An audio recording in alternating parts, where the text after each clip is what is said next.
33岁以上的女生哈，你可能无法理解为什么一个同样是年薪100万的男生和女生，区别怎么就这么大？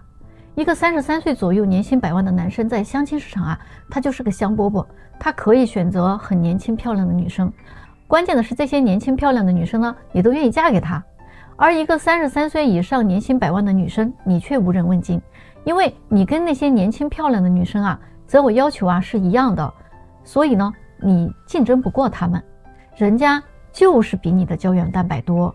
腰就是比你细，腿就是比你长，娃就是比你好生。你别说男人肤浅哦，那些条件差的男人啊就不肤浅，你嫁吗？你说你也能吸引弟弟啊，找个小的，那我可得提醒你一句哈，别犯傻。你别忘了弟弟也是个男人啊，所以在他的骨子里呢也是肤浅的。之所以现阶段他能接纳你，那是因为啊他可能需要你的钱，而那些年薪100万的男生不会选择你，是因为啊你的钱他又花不到啊，所以你的钱跟他1毛钱的关系都没有。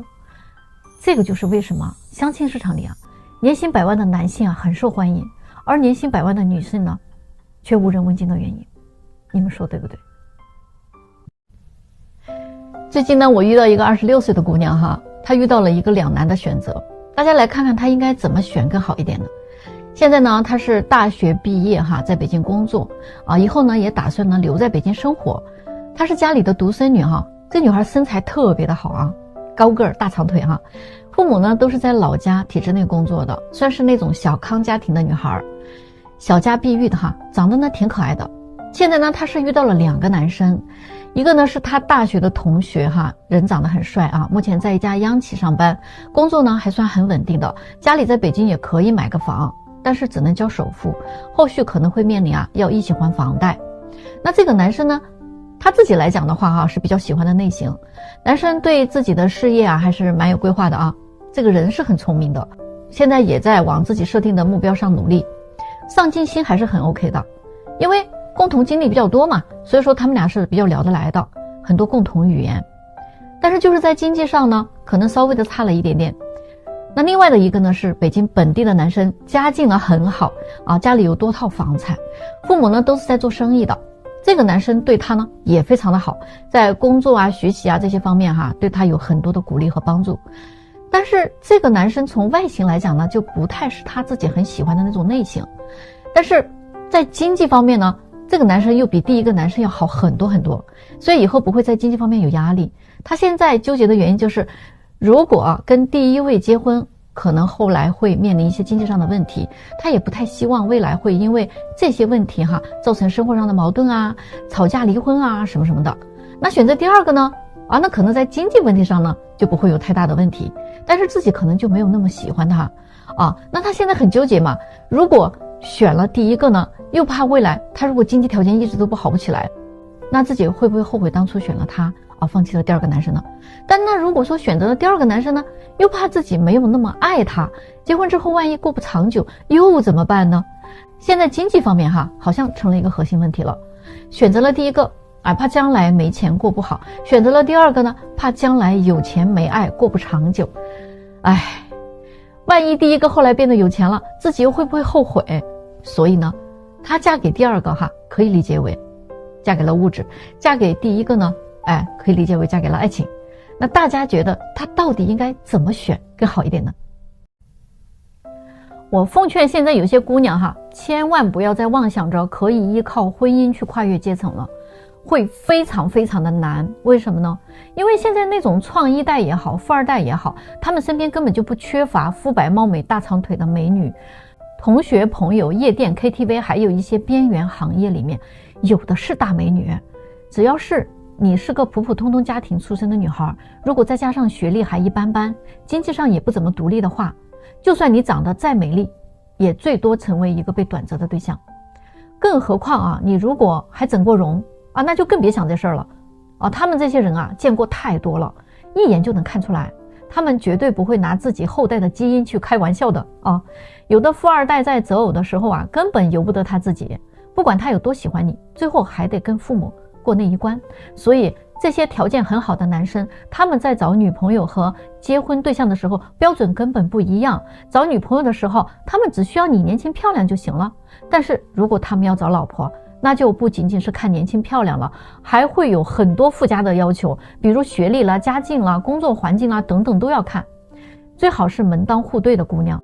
所以现在有些女孩想通过自己的颜值跨越阶层，找个富豪或者是有钱人的男孩嫁了，真的很难很难。所以一个条件一般但是长相漂亮的姑娘一定要现实一点，找对象的时候呢，尽量不要参考某位前男友去找。你懂我说的意思吗？你可能对你的感情经历会有些误会，明白吗？总有人问我那么多来相亲的人到底脱单率高不高呢？我可以很负责任的告诉你有一大半都是来相亲市场寻梦的。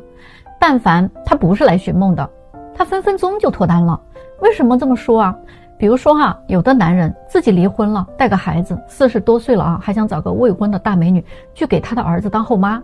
最好还能年轻点漂亮点勤快听话性格好，最好还不图他的钱。这件事情我说实话还真的是不太容易。不管你多有钱也未必就能办得到，特别是在北上广这些大城市因为跟你 PK 的可能就是那些年轻帅气的富二代，他们有很良好的家庭背景和教育背景，又年轻又帅气，还有非常大的潜力。那如果你是一个年轻貌美的女生，面对这样的选择的时候，你会怎么选呢？这些美女又不是没脑子她也不是眼睛瞎了，还有一些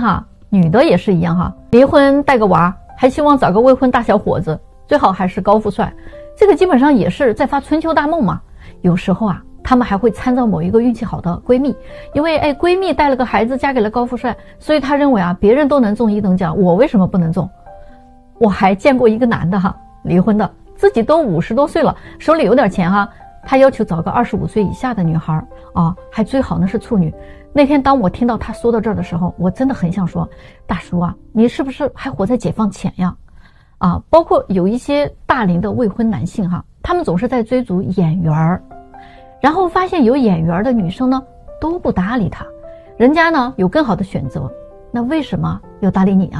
相亲了好多年见了几大箩筐的美女了，没有一个谈成的，要么就是人家压根儿就看不上他，要么就是跟他短择一下花点他的钱，有了更好的选择的时候就跟他拜拜了。但是呢他自己可能还认为呢这个就是他的前女友，其实可能以他的实力再谈10个这样的美女也就是10个前女友。所以说不是只有女生会被短择的男的也是一样，他根本就不知道那些漂亮的女友不跟他结婚的真实原因其实就是人家会有更好的选择。但是这样的男人呢还是会继续执着的在寻找他的眼缘，最后把自己拖成了大龄剩男了。然后他们会说女生太现实啦，一切向前看。但是我奉劝你一句不是女生太现实，是你选择的女生总是跟你很现实。你没有好好想过这个原因吗？大龄剩女的问题那就更多了那些不切实际的择偶要求我都数不胜数了我就不在这里累述了有句话到底说的对不对呢？就是任何事情的不成功都一定要从自己的身上找问题跟外界其实没有太大的关系的。不论男女，只要你已经是一个大龄未婚人士，或者按照自己的理想的标准找了好多年都没有找到的，你就别嘴硬了问题一定出在你自己的身上，好好想想吧。来找对象的人你知不知道你想找个什么样的，跟你能找到一个什么样的，真的是相差10万8千里如果一个人的外貌、长相、学历、家庭背景、谈吐、性格方方面面都很符合你理想类型的话，那么这个人就一定看不上你的。你不信的话可以到相亲角，或者呢是去相亲平台试一试，逛一逛，你就知道自己的行情是什么样了不要天天的听周围的人怎么夸你你就飘了。你只有自己去实践了才会知道的。你理想中的那个人和现实中追你的人可能差距会很大，但是呢理想中的人一直都不出现出现了呢他对你的兴趣呢也不大那如果这样的话，那些在认真追求你的人就是你能吸引到的一个真实的水平。别不服气也不要嘴硬，更不要喷我，我说点实话啊，希望你能思考，好不好？试一试啊，你就知道了。我有车有房能赚钱，我还要男人干什么呢？但凡说这话的人哈，我一听你说这话，我就知道啊，你的认知实在是太肤浅了。照你们的这个说法啊，这个意思就是啊，你要找个男人要个婚姻，就是因为你什么都没有啊，没房没车没钱，所以呢，你才要一个男人来供养你，是吗？你要老公是因为你吃不起饭了吗？住不起房，开不起车啊，所以你才要个老公吗？我告诉你啊，真正硬气的女人呐，根本不会像你们这样说，他们会说，我有车有房有钱，我什么都不缺，我也要男人，我也要婚姻。我们要男人要老公，是因为我们什么都不差呀。我不会因为他有钱而嫁给他，我也不会因为他有房有车而嫁给他。我告诉你啊，我比他还有钱，我开的车比他还好，我住的房比他还大，我只是因为我爱他而嫁给他。如果有一天他没钱了没事业了，我会硬气的说，没事儿的老公，钱没有了咱可以再挣，你没有了我还有。我能硬气的跟他站在一起，捍卫我们的婚姻和爱情，而不是为了几斗米而折腰，我去选择一个男人，选择一个婚姻，对吗？大家说呢？北京本地的男生为什么他不太想找外地的女生呢？其实主要有以下几点哈，是外地女生没有办法卷得过北京姑娘的。第一点哈，从小在北京长大的男孩女孩家境都不会特别的差，虽然也有些许的差异，但是谁家祖祖辈辈啊没几套房产呢？就北京的房价大家都懂的嘛而且现在的90后啊，基本上都是独生子女了，这些房产到最后都是他们自己一个人的。这样的情况下，两个人结婚之后，两家的资产一组合，那还了得呀。所以从现实的角度来讲哈，北京本地人跟本地人结婚呢，那是很划算的一件事情，这笔账啊谁都是会算的。那第二点呢，就是北京本地姑娘啊，她往往没有那么物质，因为她啥都有啊，她又不缺，所以她不会在物质上有过高的要求和索取。谈恋爱就是认真谈恋爱，相对来说呢，单纯很多，没有那么多的算计和鬼心眼儿。什么房产加名过户这些事情哈，基本上是不存在的。你愿意给他花点钱呢，他也乐意而且人家还会给你反馈。还有啊，北京姑娘出嫁根本就没有什么要彩礼这种陋习，所以结婚就是结婚，不是什么买卖第三点呢，就是北京姑娘的性格呢，其实是跟北京男孩的性格是非常契合的。他们从小就在这座城市里面长大的，对周围的环境呢很熟悉，也了解，甚至呢一些成长经历都很相似。他们在一块儿就很容易找到共同语言，所以这个恋爱就会谈得更有内容，更有激情嘛。第四点呢，就是逢年过节呀，大家都是在北京过挺好的，不用跑到外地去过年了去走亲戚什么的。北京人最怕的就是自己家里成了驻京办今儿来个亲戚明儿来个亲戚，招待不周还让别人不高兴。所以很多的北京男生他是不太愿意找个外地姑娘的。那些总想在北京扎根的姑娘要么你就靠你自己好好的努力留在北京，要么你如果想通过婚姻留在北京，那我觉得可能真的只能靠运气了，真的。一听说男士的收入50万这个女士头也不回的就走了那天呢，来了个89年的女生，做金融的，自己年收入呢能到100万，的确是挺优秀的那就是年龄稍微大了一点嘛，但是她还是表现得不太自信那我就给她打气呗我也希望她能顺利的找到另一半。我就跟她说咱们年龄稍微大一点没有关系咱们可以呢挑选那种有点短板的，而长板比较符合咱们的男士。她说确实是这样的，所以呢自己别的都可以不在乎个子矮一点可以，长相不帅也行，学历差点都能接受，但是唯一的要求就是对方一定要挣得比自己多。于是呢，我就给他找了一位也是在金融行业工作的男士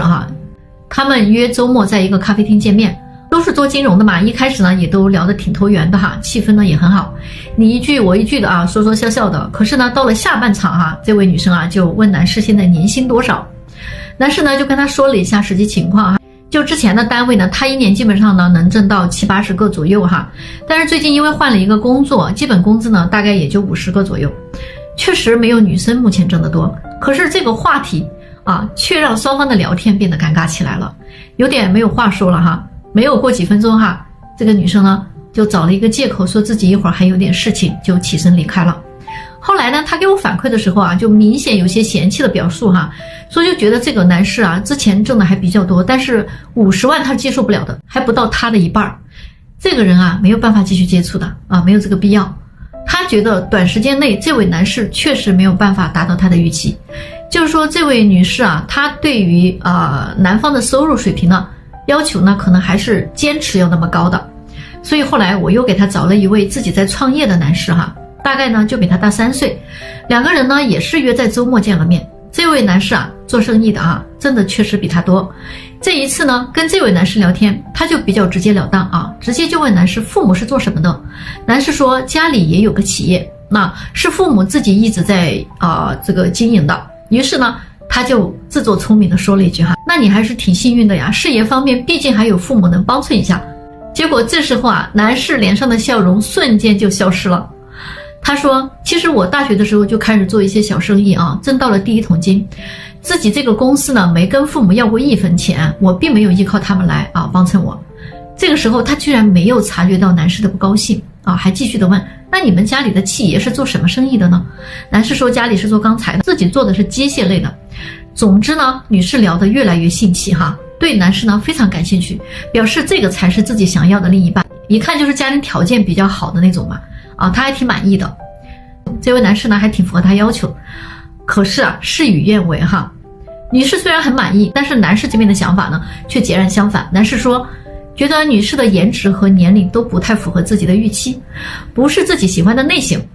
他说如果一个女生对物质要求很高的话，那么她的颜值年龄方面啊就应该是一个最好的状态。她要求对方的经济条件好，那对方也可以要求她年轻貌美吧。所以看来这位女士啊，她的这个婚姻啊注定还是遥遥无期的啊，大家觉得是不是这样的？